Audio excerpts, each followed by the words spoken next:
these things command and teach. Let no one despise your purity. Till I come, give attention to reading.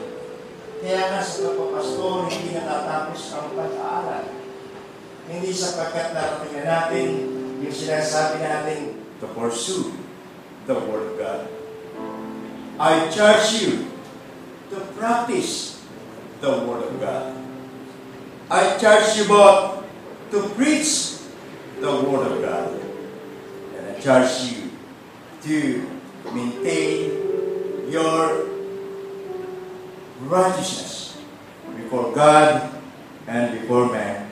Because I believe sa atin po mga pastor, ang puhunan natin sa ministry ay ang ating mga integridad.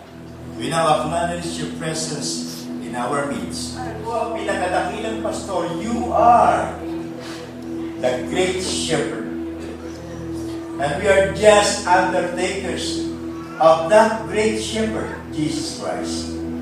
And therefore, just like King David said, we can all testify and witness to the Lord.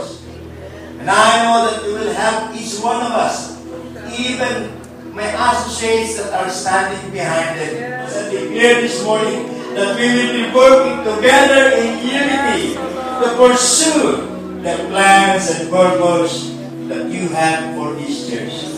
Salamat po, Panginoon, ngayong umagang ito sa pamamagitan po ng inyong biyaya, sa pamamagitan ng inyong kapangyarihan, aking itinatalaga ang iyong pangalan ito by the power vested in me as Senior Pastor Calvary Temple now ordained and installed you as pastors of the Son and of the Holy Spirit.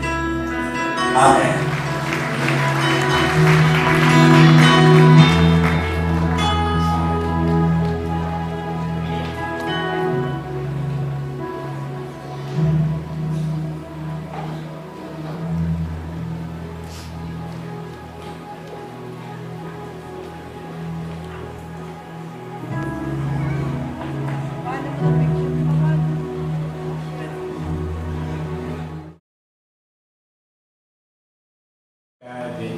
From the time I was installed until now, ngayon ko po lalo nararanasan that God really called me here because there is joy in my heart while doing this ministry.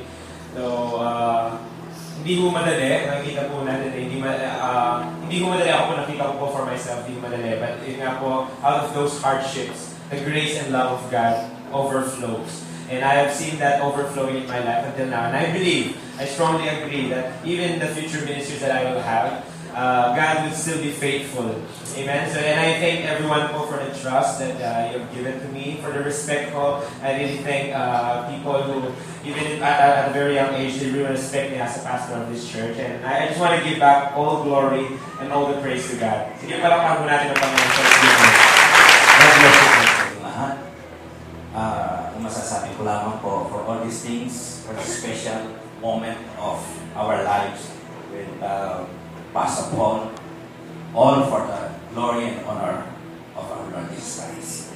God bless you all.